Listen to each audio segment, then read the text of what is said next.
নমস্কার বন্ধুরা, বন্ধু রান্নাঘরে আপনাদেরকে সবাইকে স্বাগত জানাই। তো আজকের আমি একটা নতুন রেসিপি নিয়ে চলে এসেছি, পুর ভরা পটল ভাজা রেসিপি। তো আপনাদের কাছে অনুরোধ হলো পুরো ভিডিওটা দেখার। চলুন ভিডিওটা শুরু করা যাক। তো প্রথমে আমি পটলগুলোকে ভালো করে ধুয়ে নিয়েছি। তো আমি এখানে 4টে পটল নিয়েছি। তো এখন আমি পটলগুলোর বাকলা মানে আঁশটাকে, আমি পটলের যে আঁশ আছে সেই আঁশটাকে আমি এটাকে ছাড়িয়ে নিচ্ছি এইভাবে, খোসাটাকে। তো প্রত্যেকটা পটল আমি এভাবে ঘষে নিয়েছি। তো এরপর আমি দুটো মুখ কেটে নেব, আর এবার মধ্যিখান থেকে এটাকে ফালি করে নেব। তো আমি বাকি পটলগুলো এইভাবেই কেটে নিয়েছি। তো এখন আমি একটা বাটি নিয়েছি। নেওয়ার পর যে পটলগুলি কেটে রেখেছিলাম তার মধ্যিখানে যে এইগুলো পটলের দানাগুলো আমি বের করে নেব। তো প্রত্যেকটাকে আমি এইভাবে দানাগুলি বের করে নিয়েছি। তো দেখতে পাচ্ছেন পটলকে আপনাদের দেখিয়ে দিচ্ছি যে প্রত্যেকটা পটল থেকে আমি দানাগুলি বের করে নিয়েছি। তো এখন আমি পটলটাকে একটু হাত দিয়ে কচলে নেব। দেখতে পাচ্ছি সবাই কচলে নিয়েছি। তো এর মধ্যে দিয়ে দিচ্ছি আমি একটা বড় সাইজের পেঁয়াজ কুচিয়ে রেখেছিলাম, আর দিয়ে দিচ্ছি এখানে দুটো কাঁচা লঙ্কা, স্বাদ মতন চিনি আর স্বাদ মতন নুন, আর দিয়ে দিলাম এর মধ্যে একটা ডিম, দিয়ে দেবো 1 চামচ কর্নফ্লাওয়ার। তো আগে থাকতে আমি একটা ভাজা মশলা তৈরি করেছিলাম, গোটা জিরে, ধনে আর শুকনো লঙ্কা একটা দিয়ে ভালো করে গুঁড়ো করে আমি একটা মশলা তৈরি করে নিয়েছি। এর মধ্যে দিয়ে দিলাম কালো জিরে, আর এর মধ্যে দিয়েছি ভালো করে এটাকে মিশিয়ে নিচ্ছি। আমি একটা দিয়ে দেবো আলু একটাকে আমি একটা গোটা সিদ্ধ করে রেখেছিলাম, পুরো গোটা আলুটাকে আমি এখানে দিয়ে দিচ্ছি। তো দিয়ে আবার আমি এটাকে ভালো করে মিশিয়ে নেব।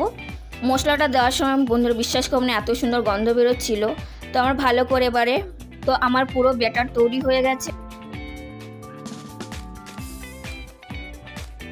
এখন আমি পটলের মধ্যে পুরগুলো ভরে নেব। তো এক এক করে আমি পটলের পুরগুলো ভরে নিচ্ছি। তো এইভাবে আমি পটলের পুরগুলো এইভাবে ভরে নিচ্ছি। তো আমি আপনাদেরকে এখানে 3টে দেখিয়ে দিচ্ছি, বাদ বাকি পটলগুলো আমি একভাবে ভরে নেব। তো বাদ বাকি পটলগুলো ভরে নিয়েছি, কিন্তু দেখতে কিন্তু সত্যিই খুব সুন্দর লাগছে। তো এইদিকে আমি ননস্টিক প্যানটাকে ভালো করে গরম করে নিয়েছি। তো এর মধ্যে দিয়ে দিচ্ছি 3 চামচ মতন সাদা তেল। তো তেলটাকে আমি ভালো করে গরম করে নেব। তেল এখানে ভালো মতন গরম হয়ে গেছে। তো এরপরে দিয়ে দিচ্ছি পটলগুলো, এইভাবে পটলটাকে উল্টে উল্টে দিয়ে দিচ্ছি। তো বাদ বাকি পটলগুলো দিয়ে দিলাম। তো এখানে আমি 2 মিনিট মতন ভেজে নেব। তো এরপর আমি উল্টে দিচ্ছি একটা চামচের সাহায্যে। তো পুরো পটলটাকে উল্টে দিয়েছি। এরপর আমি একটা ঢাকনা দিয়ে দেবো। তো এখন আমি ঢাকনা দিয়ে দেবো। ঢাকনা দিয়ে আমি 3 মিনিট মতন গ্যাসটাকে কমিয়ে বাড়িয়ে ভাজাটা করে নেব। তো 3 মিনিট পর আবারও আমি এটাকে উল্টে দিচ্ছি, ঢাকনাটাকে তুলে আবার আমি চামচের সাহায্যে এটাকে উল্টে দিলাম। উল্টে দেওয়ার পর আবারও আমি ঢাকনা দিয়ে আবারও 3 মিনিট গ্যাসটাকে কমিয়ে বাড়িয়ে পটলটাকে ভাজা করে নেব। আবার আমি ঢাকনা তুলে একইভাবে পটলগুলোকে উল্টে দিচ্ছি।